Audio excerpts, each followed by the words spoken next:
ഈശോ മിശിഹായ്ക്ക് സ്തുതിയായിരിക്കട്ടെ. ഈശോയുടെ പീഡാനുഭവ മരണ ഉത്ഥാന രഹസ്യങ്ങൾ അനുസ്മരിക്കുന്ന നോമ്പുകാലത്തിലെ 3-ാമത്തെ ആഴ്ചയിലാണല്ലോ നാം എത്തി നിൽക്കുന്നത്. യഥാർത്ഥമായ ഉപവാസം വഴി ഈ യാത്രയ്ക്കായി നാം ഒരുങ്ങുകയും പ്രാർത്ഥന വഴി ഈ യാത്ര ആരംഭിക്കുകയും ചെയ്ത നമുക്ക് ഇന്ന് ഈ യാത്രയിൽ ഈശോയോടൊപ്പം എങ്ങനെ ചരിക്കാം എന്ന് ചിന്തിക്കാം.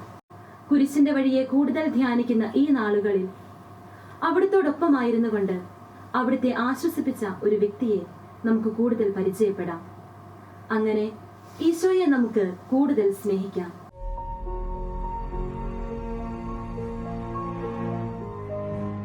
എന്നെ അനുഗമിക്കുന്നവരുണ്ടോ എന്ന് ഞാൻ അന്വേഷിച്ചു നോക്കി. ആരെയും ഞാൻ കണ്ടില്ല. എന്നെ ആശ്വസിപ്പിക്കാൻ ആരുമില്ല എന്ന പ്രവാചകന്റെ വാക്കുകൾക്ക് പ്രത്യുത്തരം നൽകിയ വ്യക്തിയാണ് വെറോനിക്ക. അവൾ തന്റെ തൂവാല കൊണ്ട് ഈശോയുടെ മുഖം തുടച്ചു എന്ന് മാത്രം ചിന്തിക്കുന്നതിലുപരി നമുക്കതിന്റെ ഉള്ളിലേക്കൊന്ന് കടക്കാം. എന്തെല്ലാമായിരുന്നു അവളുടെ മുമ്പിലുണ്ടായിരുന്ന പ്രതിബന്ധങ്ങൾ? ഒന്നാമതായി, റോമാക്കാർ ഏറ്റവും വെറുത്തിരുന്ന ഒരു വ്യക്തിയെയാണ് അവർ കുരിശിൽ തറച്ചിരുന്നത്. ഈശോ അവരുടെ മുമ്പിൽ ഏറ്റവും വെറുക്കപ്പെട്ട ഒരു വ്യക്തിയായിരുന്നു. അവിടുത്തെ സഹായിക്കുന്നത് വഴി വെറോനിക്ക റോമാക്കാരുടെ വൈരാഗ്യത്തിന് കാരണക്കാരിയാകാം. രണ്ടാമതായി, ഈശോ എല്ലാവരുടെയും മുമ്പിൽ പാപിയായി കാണപ്പെട്ട ഒരു വ്യക്തിയാണ്. അവിടുത്തെ സഹായിക്കുന്നത് വഴി അവൾ മറ്റുള്ളവരുടെ മുമ്പിൽ പരിഹാസപാത്രമാകാം. അവസാനമായി, ഈശോ മരണശിക്ഷയ്ക്ക് വിധിക്കപ്പെട്ട ഒരു വ്യക്തിയാണ്.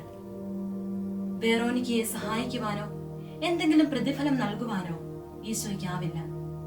ഇങ്ങനെ നോക്കിയാൽ ഈശോയെ സഹായിക്കുന്നത് വഴി വെറോനിക്കയ്ക്ക് ഒരു പ്രതിഫലവും ലഭിക്കുന്നില്ല എന്ന് മാത്രമല്ല, അവളുടെ ജീവിതം കൂടുതൽ ദുഃഖപൂർണമാവുകയുള്ളൂ. ഒരു പാപിയുടെ സ്നേഹിതയായി കാണപ്പെടും, പാപിയായി തന്നെ പരിഗണിക്കപ്പെടും. ഇതിന്റെ എല്ലാ മുമ്പിലും തന്റെ കംഫർട്ട് സോൺ വിട്ട് ഈശോയെ സഹായിക്കുവാൻ അവളെ പ്രേരിപ്പിച്ചത് എന്താകും? ഇനി ഒരിക്കലും ഈശോയെ സഹായിക്കുവാൻ ഒരു സാഹചര്യം കിട്ടില്ല എന്ന് അവൾ തിരിച്ചറിഞ്ഞു. യഥാർത്ഥ സ്നേഹത്തിന് മുമ്പിൽ ഒരു പ്രതിഫലവും ആഗ്രഹിക്കില്ല. അത് ഒരു പ്രതിബന്ധവും നോക്കുകയുമില്ല.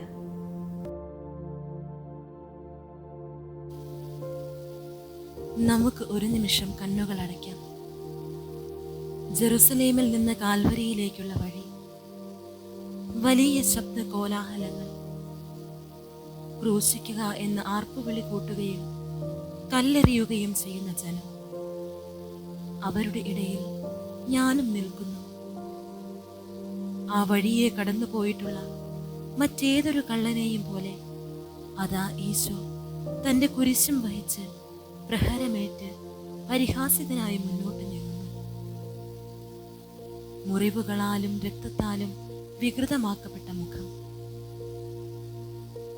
ഈശോയുടെ ചുറ്റുമുള്ള ശത്രുക്കളുടെ നടുവിലൂടെ കടന്നു ചെന്ന് അവിടുത്തെ മുഖം തുടയ്ക്കുവാനുള്ള ധൈര്യം എനിക്കുണ്ടോ? ഇല്ലെങ്കിൽ ഞാൻ എങ്ങനെയാണ് അവിടുത്തെ യഥാർത്ഥ ശിഷ്യയാകുന്നത്? ഞാൻ അവിടുത്തെ പൂർണ്ണമായും അനുഗമിക്കുന്നുണ്ടോ?